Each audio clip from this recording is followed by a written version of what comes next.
Hello, everybody. Welcome to this webinar led by ECHO European Union and hosted by sp.org.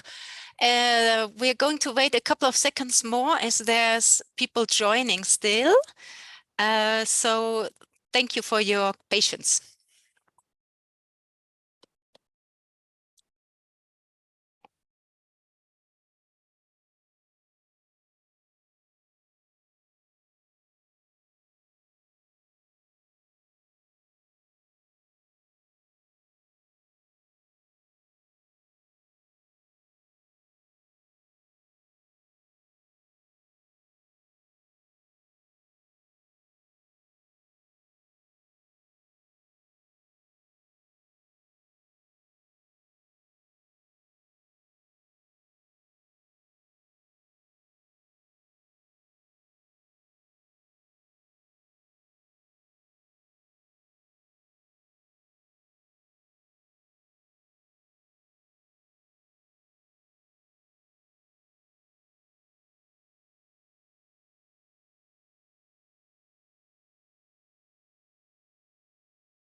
It's now 5 past, so it's better we start now. Thanks to everybody who has joined us.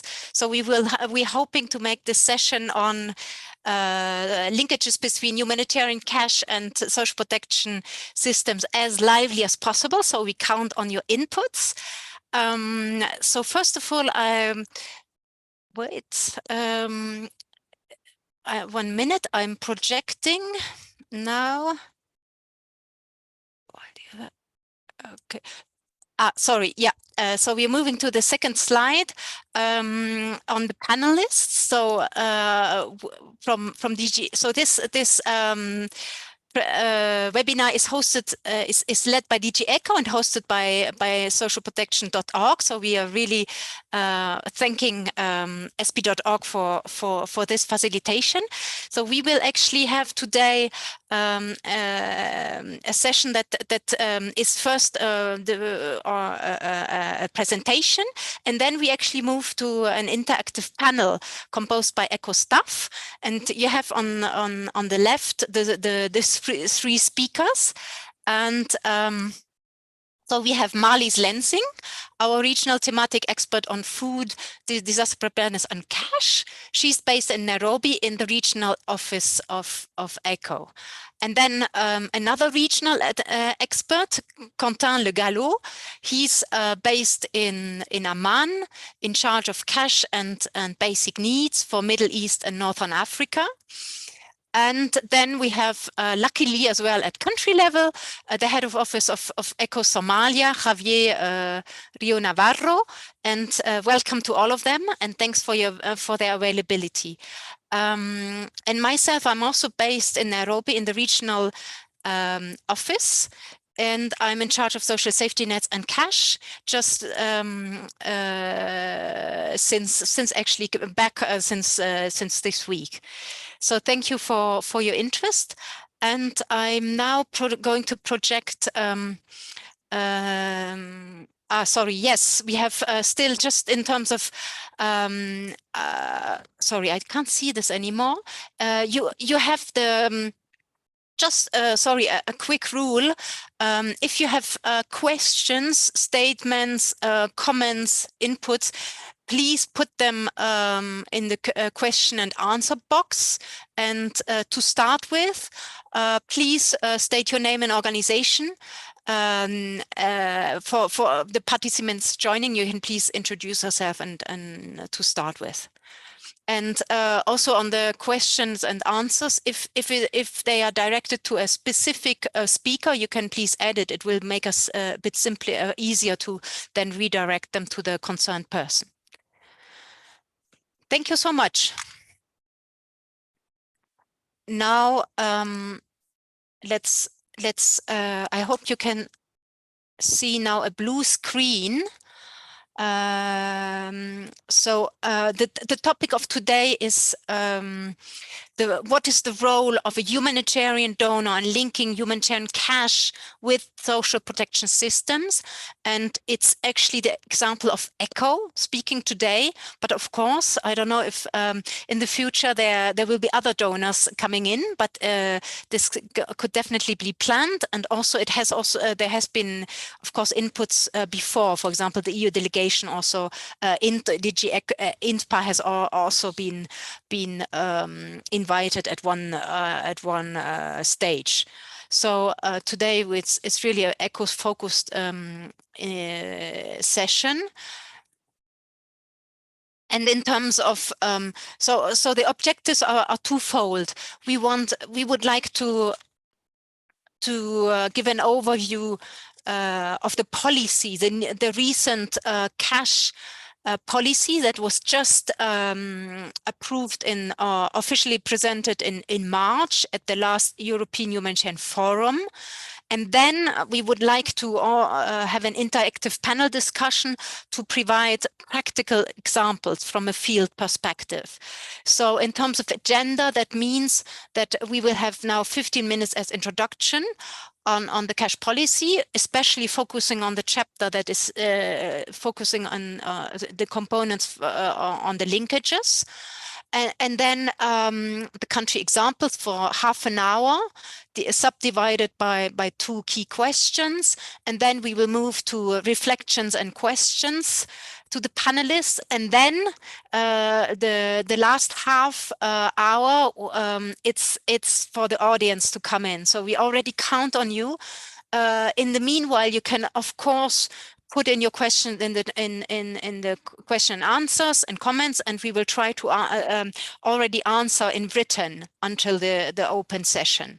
And then also a quick closing session. Then, okay, let's start now with the first part on the, let's say, a bit theoretic part of the session. So I guess several of you have already followed introductory sessions which concern the whole policy document. So just a reminder that actually the last policy document from ECHO in this field dates back to 2013, so almost 9 years, and it was deemed necessary to update our policy document, which was then called on cash and vouchers. So it's really to given the different changes in context, and also our will as donor to step up as reference donor, and that this was needed, and now cash is really elevated to a strategic policy level, and reflecting the significant evidence base on the efficiency and effectiveness of cash, and also embedding best practice from across the humanitarian system. So I will, as also a quick recall, sorry for that, just the document is about 90 pages, but it's really well structured. So of course we need to do some promotion now. It's actually really it's subdivided in 6 chapters, and then you also have annexes, and the chapters are you have the first one on nexus, which we will focus on today, and you also have other 5 chapters on targeting, on principles like timeliness, adequate and equitable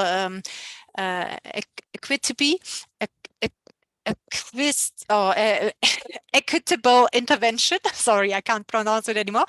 Value for money, accountability, and how to measure and ensure evidence-based programming. So you're really invited. You can actually click on each of them, and then it directs you directly to the chapter concerned. And now so we are going to dive into the first one, but what is interesting is that all across the document you have actually boxes, thematic boxes. This allows to mainstream the linkages between humanitarian cash and social protection systems. So it's a way of really have it as a cross-cutting topic. So now, as the quick deep dive, so it's not a deep dive, it's a quick deep dive on topic 1.4, 1.2, the linkages with humanitarian cash and social protection system. It also includes shock responsiveness. Of course, from a humanitarian perspective. So you have on the right a scheme that is quite famous. It was published by Transform in 2020, which is a development entry point. And from ECHO side, we really thought it's a very comprehensive one, which has most of what also as a humanitarian donor we aim to contribute to, because it's a collective engagement to ensure that we all want collectively to better meet people's needs. So this is the upper part of the scheme through adequate increase in coverage, comprehensiveness, and adequacy during a shock. So this is really, you see the orange bit up there. This is like a routine scheme that is usually led by development actors, like government with support from development donors. And then but sometimes we can contribute on this as well as humanitarian donors if this doesn't exist. And then the increase in if there's an additional shock in a given setting. So that's and then below you see the different principles that were designed by Transform at that time in terms of timeliness, cost efficiency, predictability, and of course sustainability and accountability, which are common principles. And from a humanitarian side, of course, we add the humanitarian principles, protection principles, and also the HDB Nexus principles. So how this is done is you have the list of the three ways of achieving this is, first of all, piloting, designing features that actually you pilot on the by humanitarians, something that can actually feed into existing national systems, which might not have actually direct cash transfers yet integrated in as a scheme. So there's really an opportunity in certain weak institutional contexts to contribute to this initial system building as well. The second one is if there's more in middle income countries than already existing systems, to see how we can feed into them and have a dialogue between the national government and humanitarians to see to discuss about excluded population, schemes that don't have like components that are not sufficiently developed, like for example transfer values, duration, coverage which might be too weak, and that we can also have a dialogue and connect wherever possible, also and deliver along the delivery chain, for example, distribution sites or whatever delivery channels where we can maybe build on each other's systems. And of course, then what already was mentioned, the fact to scale up on time and in response to covariate shocks, because in many social protection systems and policies, they focus on idiosyncratic, that means individual shocks like sickness, but they don't take into account yet the covariate shocks like droughts, conflicts, and so on. So I already see that I'm too long. So the last thing I would like to say on that, actually, as I mentioned in the beginning, this linkages with social protection is mainstreamed across the whole document. So this page you can see which are the boxes. Across the document. So there is. Especially on targeting, transfer values, preparedness, cash preparedness, how to link it as well, and also databases and single registries, how on these different topics which are common between humanitarian development, how the linkages can be done as well. So it gives hints on this as well. Now I would like to move to the panel discussion. So as already said, we have the three panelists, and what is important today, that the three settings we will discuss, they're all taking place in complex conflict settings. And this is definitely a core mandate of ECHO.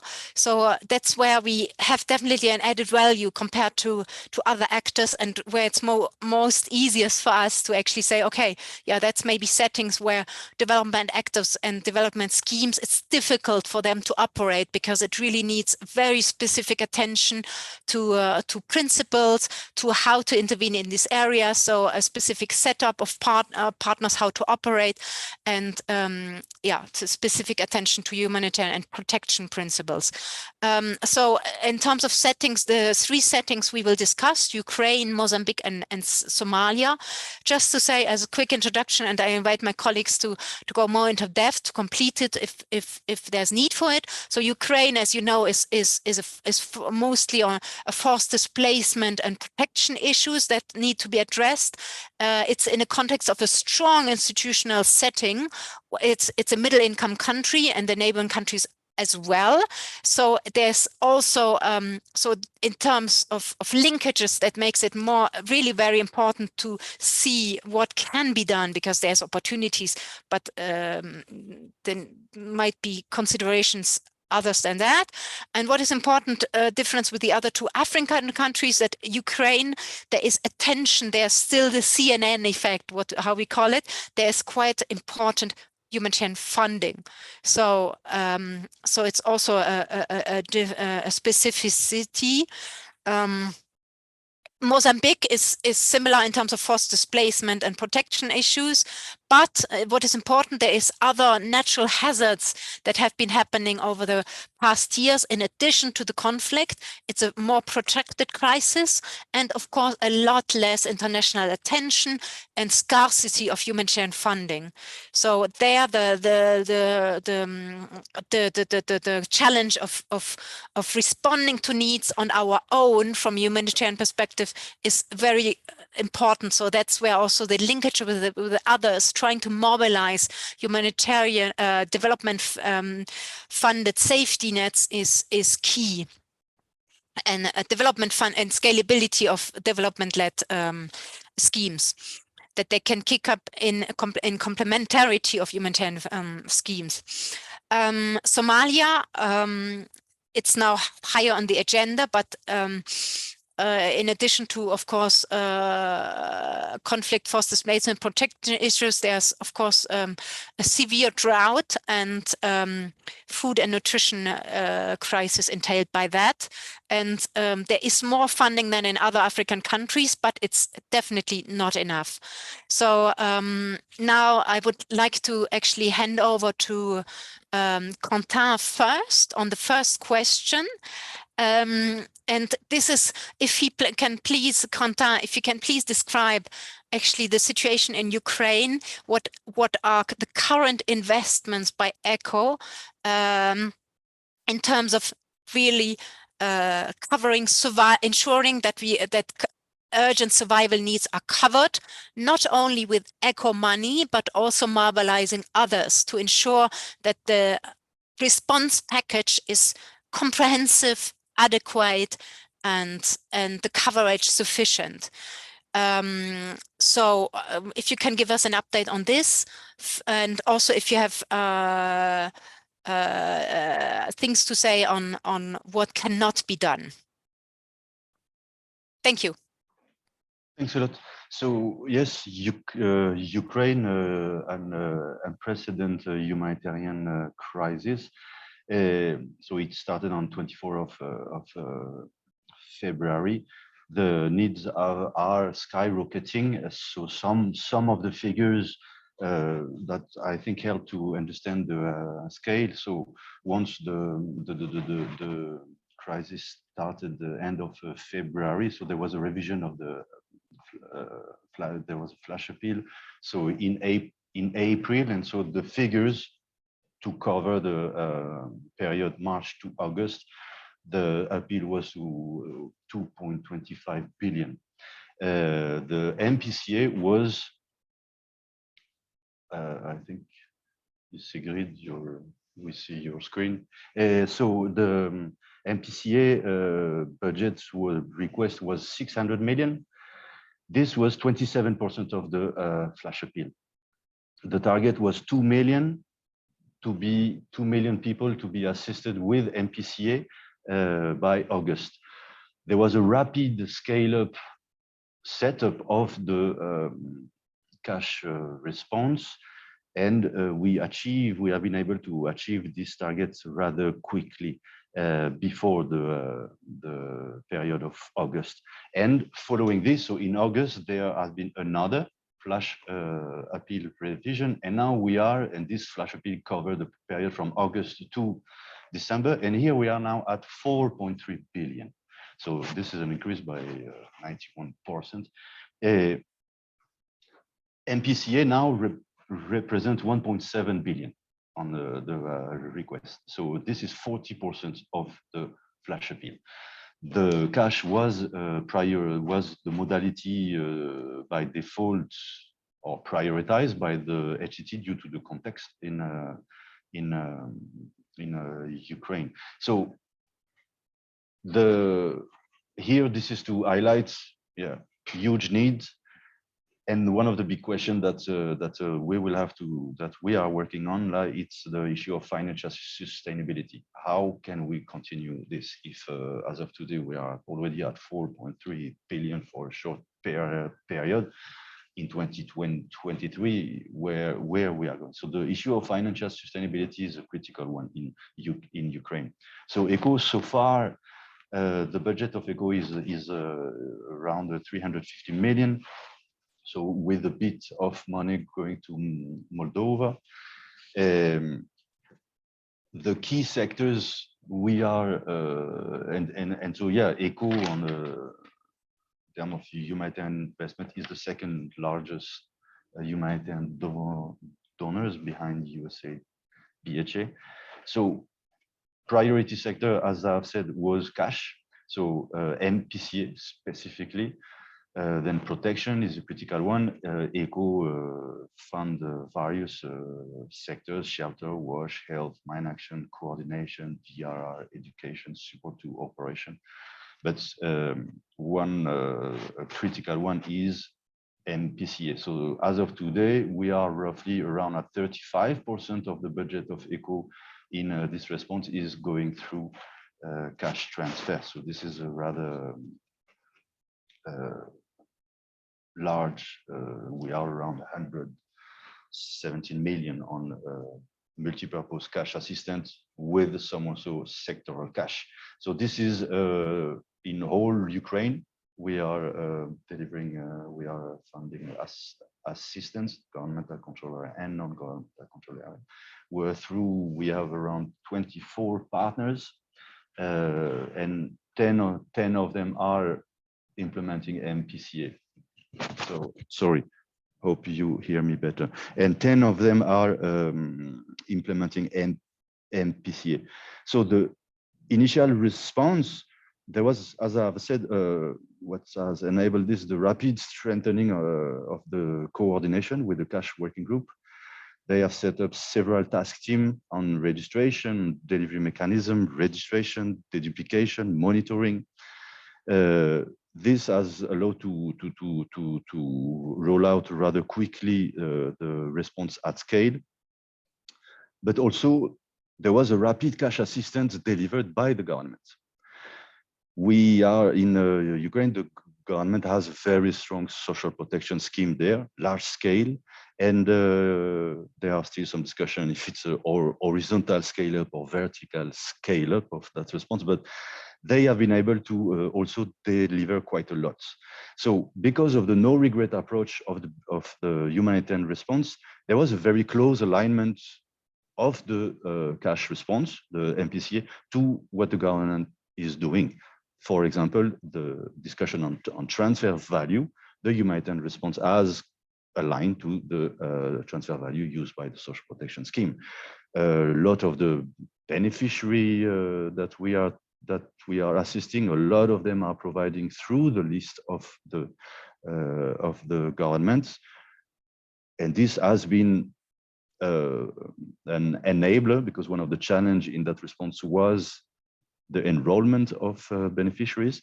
So working closely with the government and accessing those lists has made a big difference. Now, of course, what we are looking at a lot is the issue of duplication. There are quite a lot of concern on, yes, does the beneficiary are receiving both assistance? So issues of, we discussed yesterday, interoperability are critical. But so to help the strategic engagement from donors, so early in the crisis, ECHO, USAID, FCDO, we call on with the other donors, and we created an informal country donor cash forum, Ukraine DCF, to support the effort on coordination and for the rapid scale up of the cash response in Ukraine. So to help the coordination and make the message clear for the rest of the humanitarian community, the Ukraine DCF developed some common donor messaging on humanitarian cash in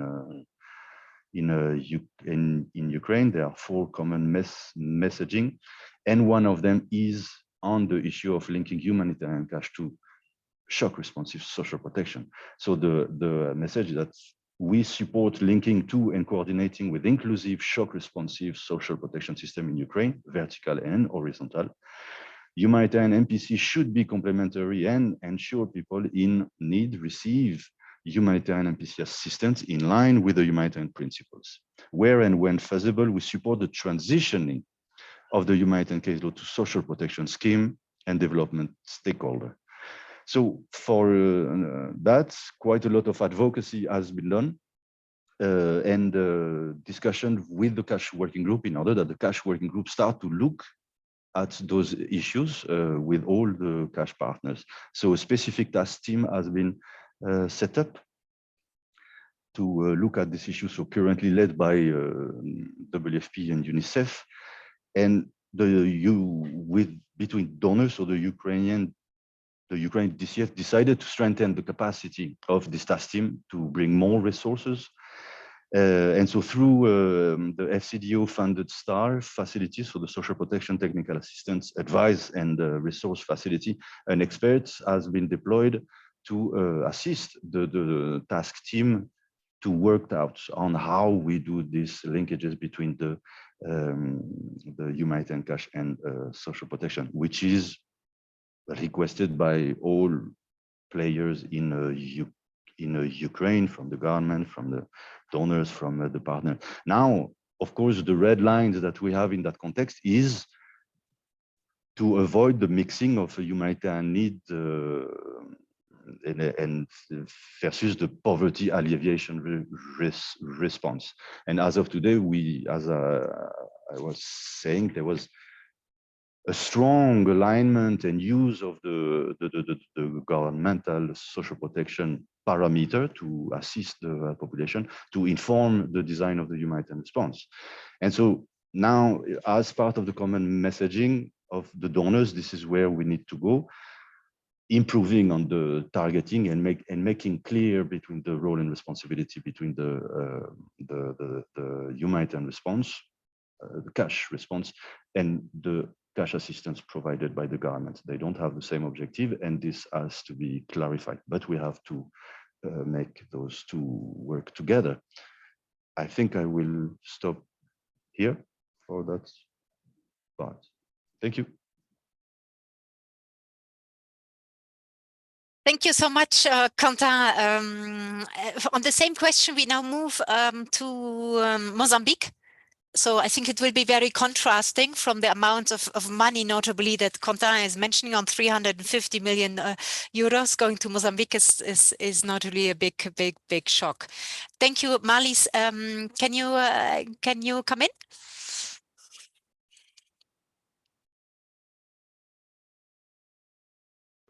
You're muted, Marlies.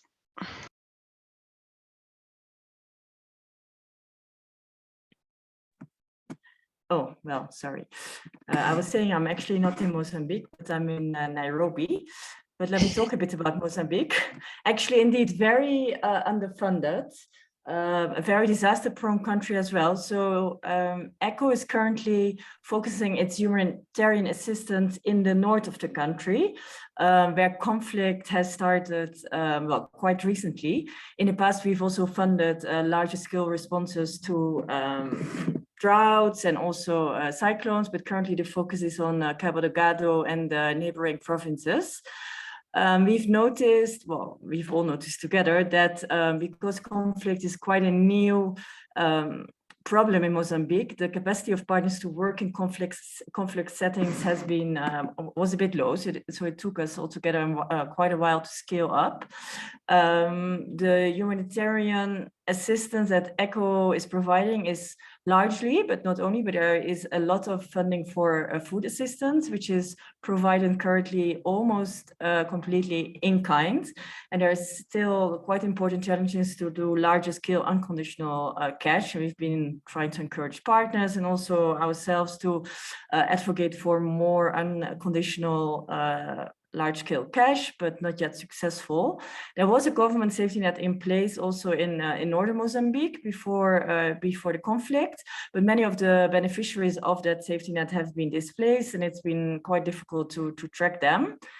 I don't have so much more to say about our current humanitarian assistance. I have a lot more to say about what we're doing in terms of disaster preparedness for shock responsive social protection systems, and I will get back to that a bit later, because I have to admit that our humanitarian assistance and the DP side are a little bit disconnected, but we're working on that.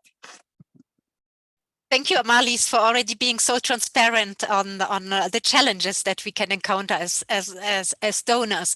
So let's now move to Somalia. Javier, who is definitely also a lot to share on what is done during the current a severe drought with famine and conflict on protection issues.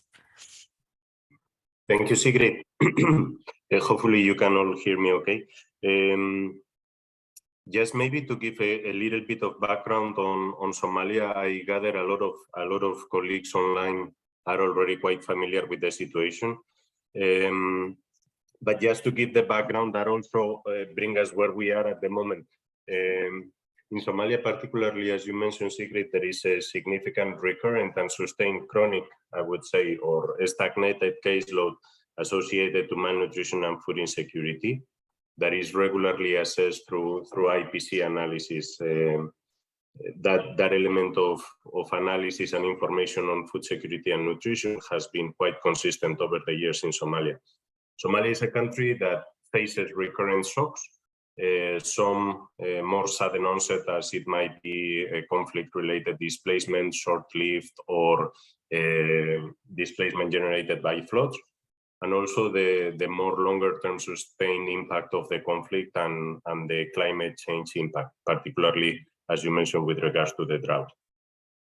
I mentioned already as one of the shocks the element of conflict. As you know, for decades now, there is the ongoing conflict with international parties between the government of Somalia and Al-Shabaab. And as I mentioned now, there is a government in Somalia, recognized federal government of Somalia, but at the same time, there are many governances. It's a federal country with also an open dispute with Somaliland in the north and with many different federal states. And also at community level, a number of segregated groups, I would say, along clan basis. Against all that background, there is an unprecedented drought at the moment that is currently severely affecting over half of the population, 7.8 million directly affected in over 90% of the country, and 1 million people displaced as it goes now. So again, a country that experienced recurrent and cumulative shocks, which is currently undergoing an unprecedented level of severity and depth of shock because of the current drought. What is the level of international aid, and what is the role of ECHO within that? Humanitarian assistance in Somalia has been fluctuating with its up and downs in Somalia, depending on trying to follow more or less timely the severity of the needs. So it's a cyclical level of engagement on the humanitarian side. But most notably also in the last decade, I would say there has been the entry on the development side, particularly of colleagues of the World Bank, quite strongly since the formation of the government before the current one. A significant entry of the World Bank, which enables somehow the role of development and resilience-focused interventions beyond the more traditional security and stabilization interventions or counterterrorism measures of the past. So more focused again along lines of building resilience. Together with the work of EU development colleagues. Then again, against all that background, there is obviously in all that fragmentation and in all that remoteness of humanitarian assistance, given the security constraints, significant challenges with regards to the targeting of humanitarian assistance, and I would say also to a certain degree of development programming. Because of the different tensions and the subrogation of the targeting responsibility to community-based mechanisms. Also, an important element of background is that also for the last decade, the UN is conducting a joint mission in Somalia. So basically all the different components and facets of the UN mission in Somalia are considered or operated as one, under one single leadership. Just to say also that in terms of natural resources or wealth generated or income generated or GDP generated by the government is very limited, or by the country itself is very limited, and is very much in private hands. All that to set the scheme of what we are trying to do as ECHO, as humanitarians, and how does this link up to the work of these development actors that I just mentioned. Just to give the quick picture, in 2022, up until now, we have committed 61.5 million, out of which approximately 40% are implemented through cash. You might wonder, or I don't know if you know, but anyhow, Somalia still has one of the best mobile coverage in Africa, particularly. So there is quite a lot of cash happening, and there is quite a lot of cash happening through mobile money. And it's a country is people that is used to receiving cash also through these means, also considering the significant role of remittances that remittances play in the country. So, in terms of what have we done in order to better work and to somehow link up and generate mutually beneficial gains on the work or with the work of developmental colleagues. There was an attempt and recognition of humanitarian actors of the necessity to establish complementarities with the developmental funding that was coming, and somehow aim to relieve the ever-increasing humanitarian caseload by further involving this resilience programming along the lines of safety nets.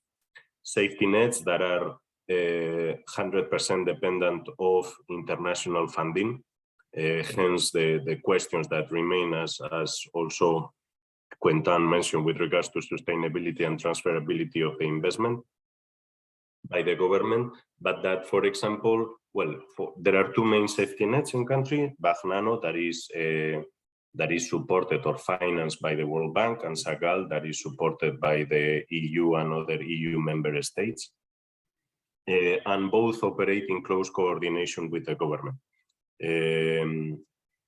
So on those, the initial aim and the initial premise of these safety nets was, from a humanitarian perspective, to coordinate in order for them to be able to take on the resilience challenge and the work with populations that were not still breaching the humanitarian threshold in a way. What we have done in order to facilitate that complementarity and that dialogue, as Quentin mentioned, also there is a donor cast forum specific for Somalia, to which ECHO participates together with US and UK colleagues. And within that forum, there was quite a significant amount of work dedicated to the identification of points of contact, of elements that, because of the common use of the CAS as modality, would be points of contact between humanitarian and developmental or resilience program.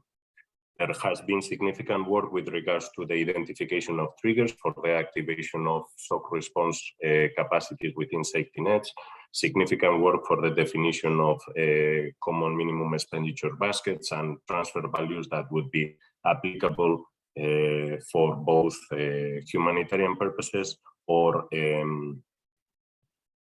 safety net purposes. Yes, also to finalize, sorry, I was not looking at the time, hopefully I'm not going too far. There are specific points that are also important, I think, given the context, to recognize as potential red lines or as potential elements to recognize and be cognizant about. One of them is that the objectives, obviously, of humanitarian cash programming and of safety nets are different. And the objective of the program is what defines the ways of working. And I say that because, as also Quentin mentioned, safety nets are mainly trying to work from a resilience building approach and poverty alleviation, while humanitarian cash programming focus on emergency life-saving focus. Hence, the targeting and the elements of targeting at household level of humanitarian cash programming are going to differ and are going to be run independently, while targeting and definition of caseloads from a safety net perspective is very much more linked to also developmental and political considerations, particularly when done or when prioritized in coordination with the government. That potentially, from a humanitarian perspective, challenges our impartiality with regards to the capacity of targeting based on needs only, and on the basis of humanitarian identified needs. It also challenges the way in which we operate. So basically, I mentioned all the work around transfer values. The transfer values that are regularly provided by safety nets are provided for a longer period of time at a lower transfer value level, with the expectation that savings generated across the time and predictability of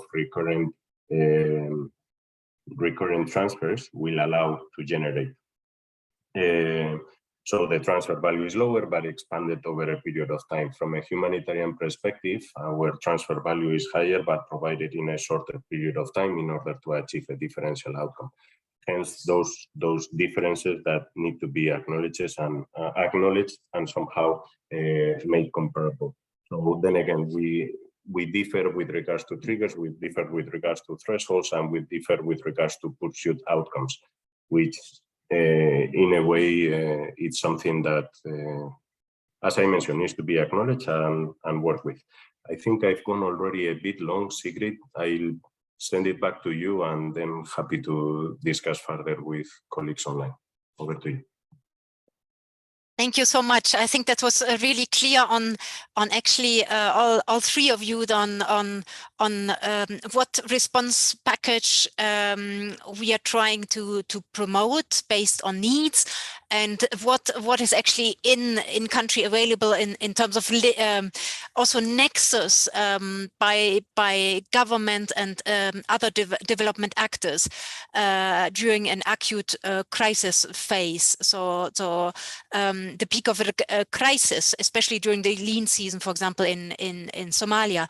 What is interesting that maybe if we compare the three countries, Somalia, it's clear there is 2 other safety nets funded by development actors, World Bank and also EU delegation, which is smaller. So we didn't go into detail on this, but there is no common package delivered because they have different objectives, and for the moment it doesn't. The development-led safety nets don't include this scalability to actually scale up during a special severe lean season or different shocks, also displacement or flash flooding.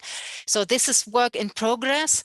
In Mozambique, if you go back, it's difficult because in the north of the country, the government-led safety nets are. It's difficult to track the population. So for the moment, we cannot say that there's actually an integrated, let's say, a harmonized package that is provided by both development and humanitarian actors. It's humanitarians who are actually alone. And Ukraine, what is interesting, there is a safety net, so rapid cash assistance from the government, and as there is actually a strong system. So maybe before we move to the second question, Quentin, if you have additional information on this government-led cash assistance, what if there's any harmonization for the moment or any alignment or let's say harmonized design that was achieved or was already that you're aiming at in terms of amount transfer, duration, if you have complementarities in terms of geographic division of task, or certain areas by humanitarians, the others by government of Ukraine, or if you can add two phrases before we move to the preparedness, then that would be very welcome. Yes. So as I've said, so currently there is a mapping process that is carried out in Ukraine to understand all those social protection schemes. So there are several, but there are basically 4 large-scale social protection scheme that assist with the cash. So now there was. Yeah, for quite some time, we assessed that there was a rather good horizontal scale up of the system in Ukraine. Now, internally there are some discussions. It's maybe a vertical, but by being able to register way more beneficiaries with the development of some platform to enroll a beneficiary to request assistance. So there was a horizontal scale up. Now, in terms of transfer of value, no, this has not been really worked out. In terms of the shock responsive capacity, so it's shock responsive in some way. So there are some documentation that the gas crisis some years back, we have seen the system flexible enough to absorb the shock. But now the question is the shock responsiveness capacity of the current system is enough to the current crisis that we have? And this is something that needs to be discussed between the key actors. Unfortunately, that space is not yet there, and this is something we have to work on. And yeah, the narrative is to be harmonized on how do we do that linkage. So there are discussions around alignment, there are discussions around complementarity, whereby the humanitarian could just top up what the government is doing. So this, and yeah, there are discussions on the issue of transitioning. And So yeah, I will stop here. Maybe what is burning under, which will come up at the question. So I anticipate this, Quentin. Can you say something about geographic division of task? I mean, it's definitely it's a conflict, so it might be Yes, obvious that there is maybe a clear division of tasks, isn't it? Yes. So as of today, so now it's functioning in all the governmental control area. Now the non-governmental control area, the system is no longer able to efficiently function, and so this is now this is where we see the added value of the humanitarian response, where we could work around those issues. But yeah, for sure, in the West, where you have some large number of IDPs, in the social protection scheme is working, and in parallel we have the humanitarian cash response also in those locations. So this is where maybe the thinking is to ensure that linkages, now in what form it's to be discussed, in order that the humanitarian cash response can refocus on those areas that are no longer assisted by the government and where the needs are extremely high. Thank you so much. I wonder if, Javier, can you say something on Somalia, on this division of task, actually the geographic division of task, or is this still in progress and a challenge, or is there something clear cut that is now more or less being discussed, like similar to Ukraine, with government controlled and non-government control, to have a clear division of tasks between humanitarians and the other two safety nets? Yeah, thanks, Sigrid. I think with the description that I did at the beginning, and maybe my apologies if it wasn't insightful enough, but then again, in a country with 90% affected by extreme drought, in a country affected by over % of the population under the poverty threshold, I don't think there is any scope or room now for geographical divisions in order to stratify needs in that sense. So then again, we will have a more concentration of extremely vulnerable individuals in need of life-saving assistance in specific areas. But right now, there is not a geographic distribution of responsibilities or tasks between humanitarians and development. At this moment, given the severity and depth of the crisis, is as many of us in as many places as we can be in order to provide the relief that might be required. I think also, Sigrid, because I haven't been monitoring, but Isabel has been kind enough to let us know that there are a number of questions and answers. Maybe we take them later, or I don't know, as you see fit. Yeah, thank you so much. Javier, if you can take them in writing, if you can just address them in writing, and then I'm saving some for the oral discussion later. Okay, yes, the hint, thank you, Javier, on the time. Indeed, what I would suggest now as a slight modification of the initial agenda, if we can now move to disaster preparedness, so how we can prepare, if we can say, do a very quick round, because I think this is something very interesting to see that actually the three settings, there is one new crisis where ECHO just moved in, so no need to have a humanitarian donor beforehand in Ukraine, of course. Okay, yeah, since a couple of years, but now in this new crisis. So it would be good to have also a word from each of you on what is ongoing in terms of what has been done over the last years, notably in Somalia and Mozambique.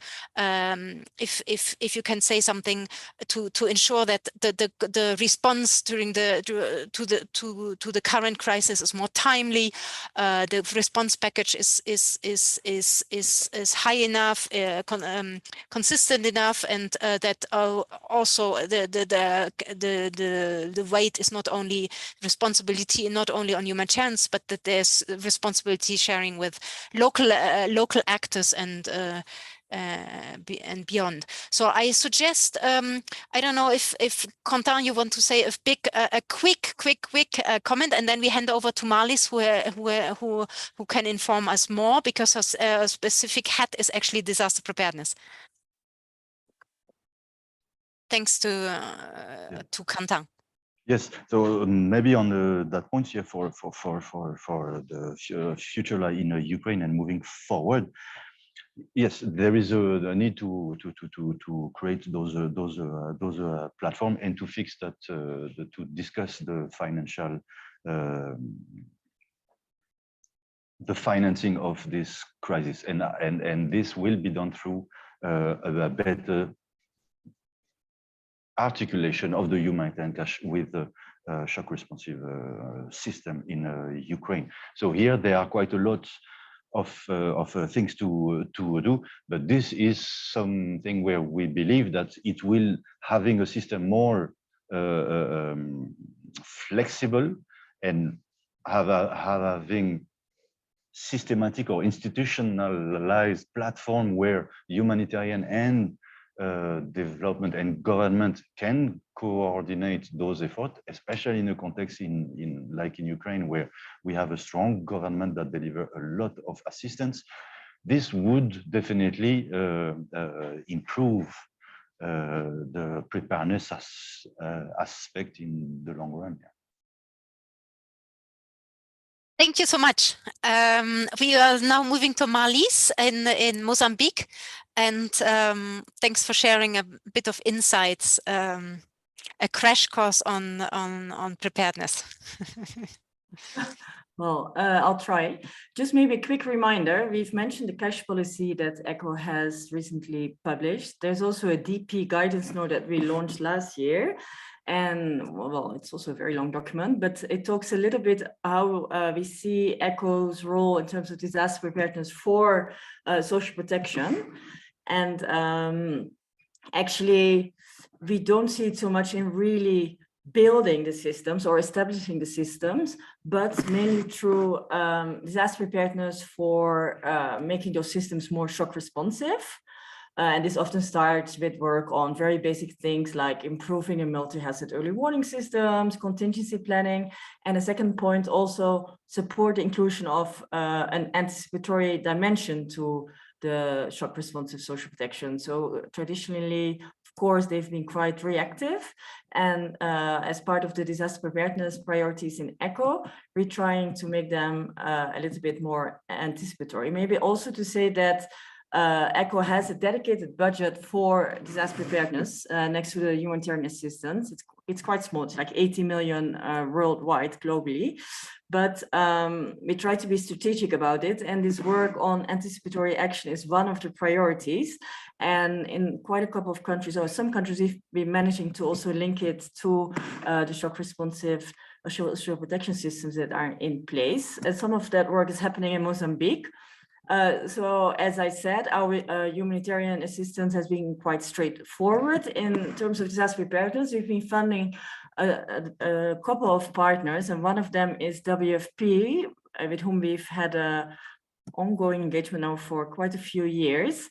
And two of the points they've been working on is supporting the government for enhancing the integration between humanitarian assistance and social protection.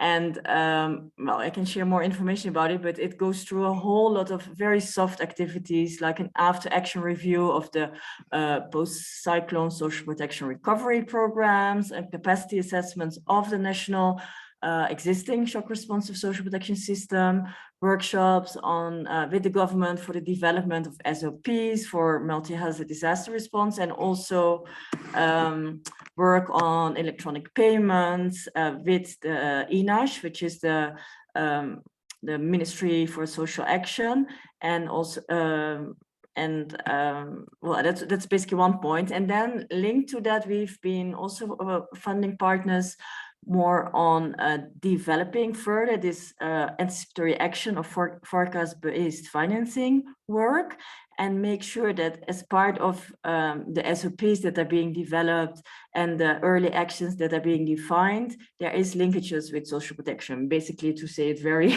to describe it in very basic terms, if there is a flood and a drought, different scenarios are being developed. And in case of certain scenarios, it's mostly the ones that look more serious.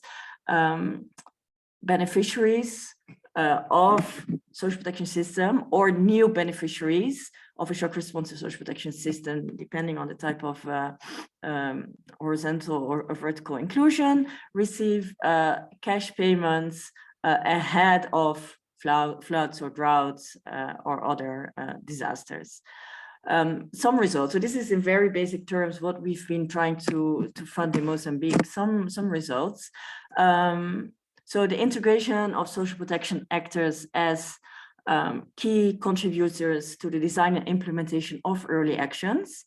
This includes, like I said, the National Institute of Social Action. This seems like a small achievement, but knowing that very often there's a big separation between NDMAs, who manage disaster response in a country, and ministries of institutes who manage social action. The fact that they've been trying, that they came together in Mozambique and worked together on these actions is quite positive. So another positive point would be closer working relationship between the NDMA and the INAS, and they've also established the MAU between them and agreed on payment methods in case of new emergencies. Strengthened anticipatory action approaches for or through the social protection system, like I've just said. And this has been done in 4 districts with predefined drought and flood triggers at really district level contingency planning. So actually it's a lot of work. The work was started in 4 districts and it will now be carried or continued in some new districts. So because those scenarios that are being developed and the triggers, they're quite geographically specific. So you can't just say, okay, this applies to the entire country. There was also some lessons learned. There is a need to better integrate social protection instrument into anticipatory action plans still, and also to improve and adapt the existing financing tools so that they can be used to merge or align with timely social protection payouts, and more preparedness is needed here. So I think there was a feeling that even though on paper the agreements were there, the triggers were there, to then actually manage a quick payout before the actual shock happens was still causing some challenges. And then maybe last point that's also interesting in Mozambique, there's a process of merging the adaptive social protection working group and the humanitarian cash working group. So we've discussed that it's important to still keep a space for humanitarian cash, but the fact that these two are now working closely together, I think, is also a step forward in the whole process of linking humanitarian cash and social protection systems. And there's also currently discussions going on for example, in northern Mozambique, how to make sure that existing safety net beneficiaries who were displaced and who have maybe disappeared from the radar, how they can be included in the humanitarian cash, or how they can receive cash top-ups, for example. Just to conclude, there's going to be a new phase of this work. The idea is to then expand to areas where there is also conflict, so to see how anticipatory action could work in conflict settings. I wouldn't say that we're going to see how it could work for conflict, but at least in conflict settings, and how to make the systems work in also displacement situations. And there's also going to be more work on financial inclusion of populations in fragile and conflict settings. So yeah, very quickly on Mozambique, and happy to talk more about it or to send information if needed. Super great, thanks Marlies for that. Actually, just for you to know, guys, our audience, Marlies is sick, so I really thank her so much that she was available to come. virtually and join us. So given the delay we have, we only have it's already past our assigned time for the panelists. I propose we open now the floor to questions and answers and suggestions from the audience. And I would like to start right away with the first question up in the chat. Carla, you were actually saying that there is a lack of understanding how humanitarian assistance can complement development and social protection, and not only so much by humanitarian actors, but predominantly by development actors. So in terms of understanding, so honestly, in general, I can say, Carla, that we feel the same thing, that actually the understanding of what can be really our added value as humanitarian donor is still something that is, to be honest, we did a mapping last year and we really saw that there's different understandings given around the globe on this, and that we feel that we have to be more, that we have to provide more guidance, technical guidance on this. To be said, just a reminder, you saw it in the chat box that there were all the links shared to document that is already out there. There's a social protection across nexus guidance that was developed for the whole European Commission, including ECHO, but there is something still missing, what we can do, and according to the, of course, specific to the context. So this is what I can say from ECHO side, that this is definitely a chantier that in terms of understanding and providing a framework that makes it easier to do the initial assessment and so on is needed. Also, if there's somebody that want to complete from development side, but I just see that the development for EU delegation from Somalia is leaving. So anyway, this is so we cannot get it. If there's somebody from development side who wants to add something, how this can be also be filled in terms of understanding, then you're welcome to add this maybe in the chat. Also, maybe to say that within DG INTPA, the development side of the EU for at least for Africa and Caribbean, there is also, in Asia, there is there's regular internal trainings to see how to bridge this gap, and so there's one planned for October, which will be also there will be contribution from ECHO. But all your suggestions, Carla, are welcome on this, so we can also have a follow up on this.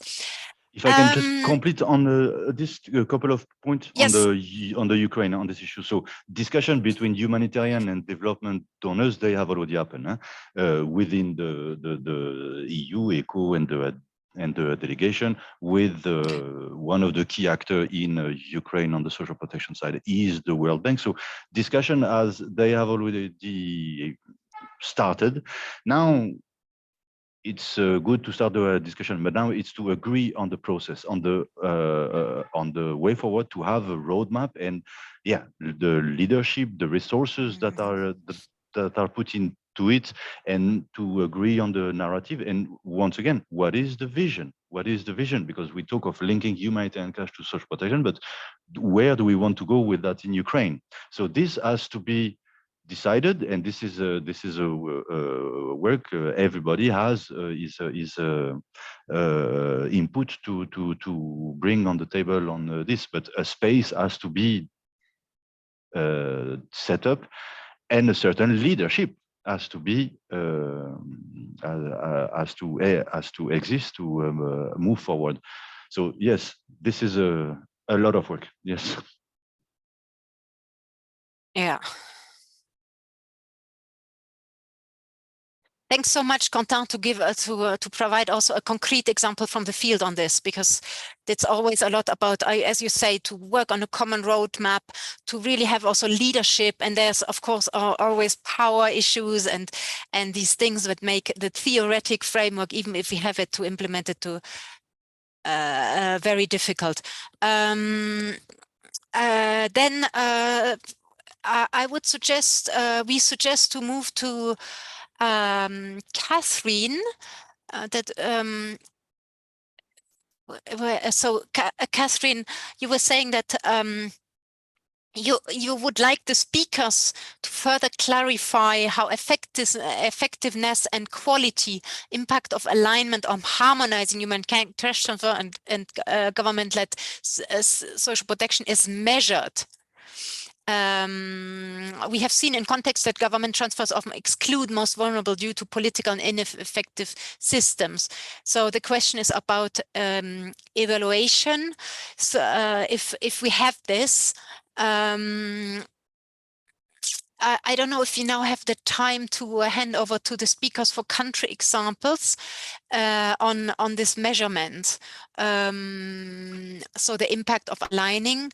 I don't know if there was at one point an evaluation in Somalia. I don't know if Javier wants to say something, but we have to admit that from ECHO side, what we funded at one point, we focused the evaluation rather on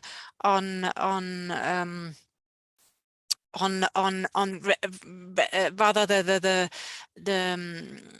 way the process, but not the impact. So then I don't know if just let me know or jump in from the 3 countries if you want to say something on the measurement.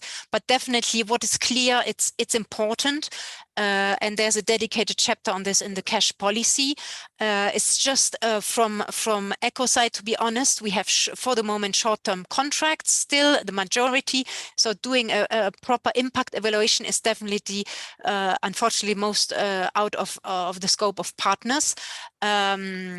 But we have the programmatic partnership, and there's also some room maybe to have some of this funded as part of this. But we have to see.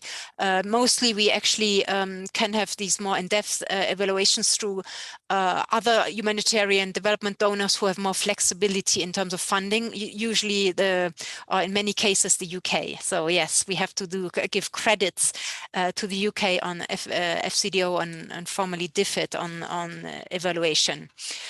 We can also follow up on this in exchange on this. This would be very welcome. Then let me check. Yeah, if somebody want to add. No, maybe just to add one thing, that there is a lot of context where there's work going on bringing humanitarian targeting and government or development targeting systems together, or to have pre-agreed targeting methodologies, or so there. I think there is work being done, but I don't know of any good evaluations at the moment. But yeah, I think we are aware of the issue, and I agree that it's something that really must be on our radars. Thank you so much. Marlies. So we have not much time left. Let me see. Yes. Sigrid, We have a question from Sarah. Sorry, Sarah, and then Marie would be good ones to pose to the panelists. Oh, super. Thank you. Thank you, Isabel. So Sarah, yes, I was waiting for this question on our work between ECHO and EU. So I read the question just a reminder. It would be good to hear a bit more on in-house coordination between ECHO and EU, and how bridge funding can perhaps work and strengthen the work. Thinking specifically of what Quentin was saying in Ukraine and the red line, but surely EU can pick up the poverty alleviation side. The other places where it would be useful are Palestine, Iraq, Lebanon, Ethiopia. I'm sure there are many more. where agencies have both ECHO and EU funding, and it would be great to have them linked. So yes, Sarah, thank you so much. That's definitely a key area where we have still to be improved. To improve our work globally. So I'm just answering this just very quickly what my thoughts on global level. And I invite my headquarter colleagues who are here to also come in. So that's we actually have, we are still, honestly, I think among the donors, we are one of the most siloed donors. I think maybe only the US can be as worse as the EU globally. So let's be very honest about that. We have still very disconnected funding streams, and there's not a common one where we could say, okay, we managed this together. There has been some examples in Turkey, but this is definitely not a typical humanitarian context. There has been specific arrangement actually done, which we are not yet have not been able to reproduce yet. We have some others contexts where actually, notably, the EU delegation has was ready to put in place like a nexus funding. So they have said, okay, we put this as at disposal of the EU globally, and then it's co-managed also with ECHO. But this is very specifically, and again, it's not a shared funding stream. So far, so it really depends in country what is the arrangement for the moment. There has also been under the Indici a specific window for what is called LRD, but for the moment it's to my knowledge still rather focusing on the countries around Europe, which is the NIA budget. So it has been assigned to these countries, and in Africa we have nothing on this. So thank you for these really key questions, and I invite if somebody from the speakers has something to add. I now see actually my colleague from INTPA, Ermina, is putting something in the chat. So unfortunately, yeah, you're right, Ermina. We cannot give you the mic. This is for the audience. It's not something available under sp.org, but we are looking at least the linkages along. There's the operational guidance notes that the links are already in the chat box on the social protection across nexus guidance. I would like to give the floor, if it's possible, if you have something to say on the specific countries, maybe Somalia, if you want to say something, Javier, on what has been discussed with the EU delegation about their funding, if what arrangements you have, if in Ukraine you want to say something specifically on NIA and ECHO, then just let's, I give you the floor now. Thank you, Sigrid. Maybe quickly, just to mention, and I put it to some of the questions. So basically, the complementarity has been enabled in the case of Somalia by the DP budget line, allowing for the inclusion and the testing of shock responsive capacity within existing safety nets. So that is basically ECHO funding working together with EU development funding in order to test and to learn on the capacity of existing safety nets to incorporate a specific shock response capacity.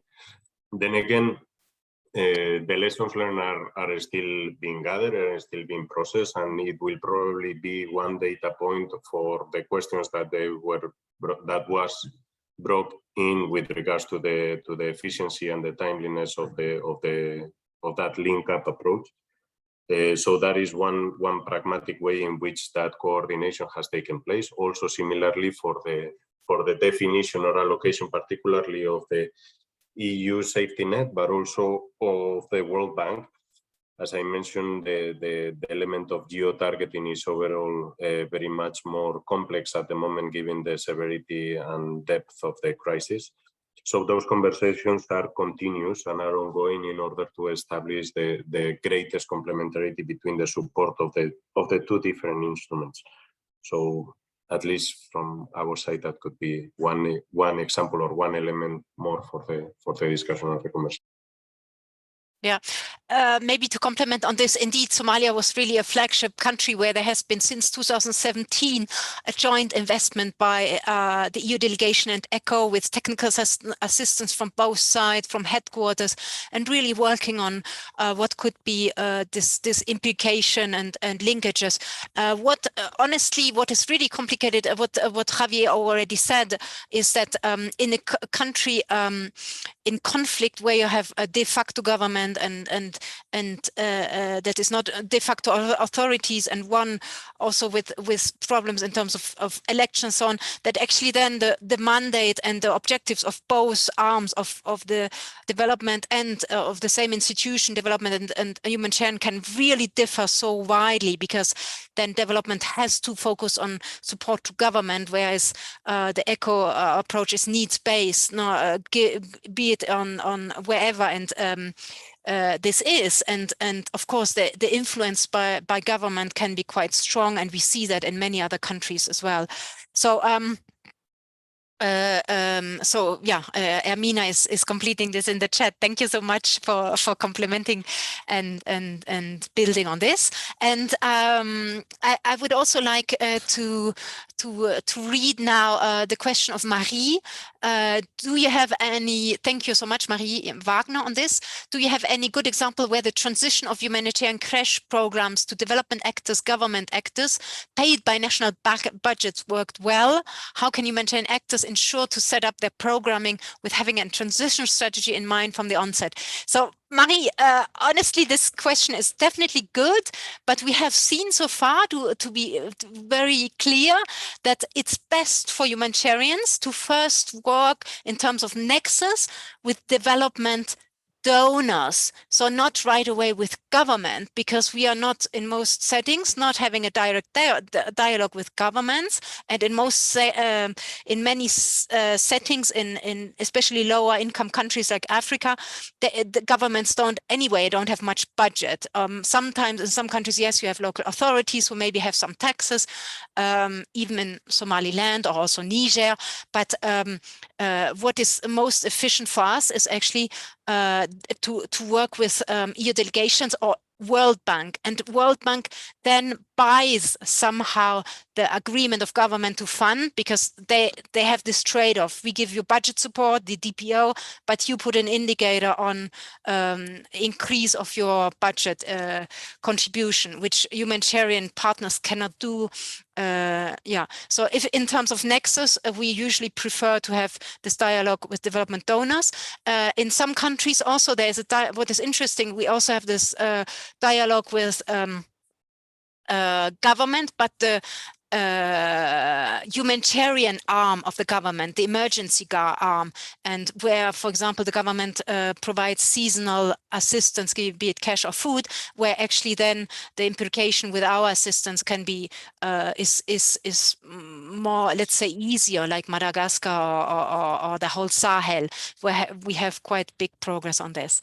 I don't know if it answers all, and unfortunately, I think I'm not going to open up to the countries, to the 3 countries on this now, because we only have 5 minutes left. So I would, instead of that, and sorry for being so brutal in cutting off, like to already move to the last point on the agenda, which is actually if the 3 countries can give the key takeaways at 1 or 2 points, please be brief to the audience that they suggest as to remember from this session. Thank you so much, and I'm handing over to Ukraine and then Mozambique and Somalia. Thanks so much for your interest, to all of you.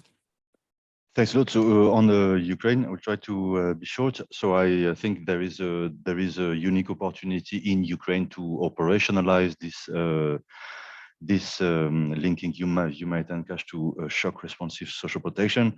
As I used to say, we cannot fail in that context. If we fail there, that that will be complicated to do it in some in the other one. It's a long process. It's an extremely long process, resource intensive, and as we can see with this discussion, there is a lot of guideline, there is a lot of paper, but there is not a lot of practical example that give us an evidence on how to do it. We don't have tip sheet. We don't have so we have to work toward within the key actors that are in country. In Ukraine, they are all well identified. Now it's to find, from my side, is to find a space to discuss those issues, to have resources to be put in place. Some good example from Somalia with the setting up of a technical assistance facility has enabled the donors to move forward on this discussion. When we talk of donors on agreeing on the financing instrument, etc. So this is extremely important to agree on the narrative. And once we move forward, yes, to have a proof on the issue of monitoring the effectiveness of this. On the Somalia case, one of the assumption was, let's work on this in order to reduce the humanitarian caseload. Have we been able to do that by providing a more longer term and predictable assistance? Are the needs in humanitarian need in Somalia reduced? And so I think now we need also to document those kind of initiatives that are in order to have that proof of concept, because it's a big file, and as of today we still lack a lot of evidence and experience to explain how we can go about it. Thanks. Thank you so much for packing so much content into 3 minutes. Marlies, do you want to say something? And yeah. No, I'm fine, thanks. Well. Yeah, thank you so much, Marlies. Indeed, you had said already you had given some perspectives on the future plans. So thanks on this. And I'm giving now the final word to Javier. Quentin has a bit anticipated on Somalia, but I'm sure you have something to say as well on what you really recommend as takeaway. Thank you. I think it's important once we enter this conversation not to do so from a dogmatic approach or from a necessarily policy approach, but from a very pragmatic clarity of ways and purpose point of view. At least from a humanitarian perspective, we need to understand that the aim or the work along these lines is basically to improve or to achieve humanitarian outcomes. Another critical one that I think before we enter into this conversation is to make sure that we have our house in order. And what I mean by that is that humanitarian actors need to make sure that their own systems are interoperable, their own referral systems are in place, their own transfer values do make sense and are evidence-based, and that the systems are vulnerability-based. If we have done all that, the capacity to link and to engage in conversations with partners that are coming from a different direction and a different purpose will be easier. And the final point will be also to somehow remain evidence-driven, but manage expectations. Currently, in terms of reducing needs in Somalia with an approach that is time-bound as a safety net, with a transfer value that was defined before the severity and scale of the shock that we are facing at the moment, I think it's a bit misplaced for the immediate term, but it is something that we need to continue building on and reinforcing as we move forward. Thanks.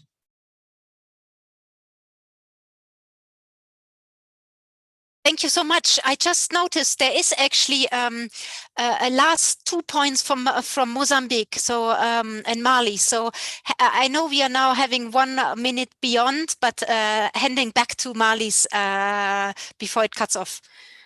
Yeah, just very quickly. I think it's really important, maybe something to say about Mozambique, but the continued focus on populations in conflict and the need to include conflict in multi-hazard early warning systems, in those efforts to making the social protection systems more shock responsive, and new strategies for anticipatory action, because I feel as humanitarian actors, we need to do better at preparing for conflict. And also another point, well, for Mozambique and also other countries in the regions I cover, is there's a lot of interesting stuff happening at pilot scale, and how we can bring that more to, I would say, strategic level, how we can encourage the development of national and even regional strategies. And at the same time, not forgetting to include even the local and subnational stakeholders, first responders and authorities, because we need them so much for the implementation. That's it. Thank you so much. That was very, very useful. At least something on DP, really key aspects that we have still to tackle. And for your information, there was a quite in-depth workshop for Southern Africa in end of June where the discussions were quite deep on this. Thank you very much, and hope to follow up with as many as you as possible. And we will share the PowerPoint, of course, and at the end you have also the references. And thanks so much. Bye. Bye, thank you. Thanks, everyone. Very interesting session. Bye.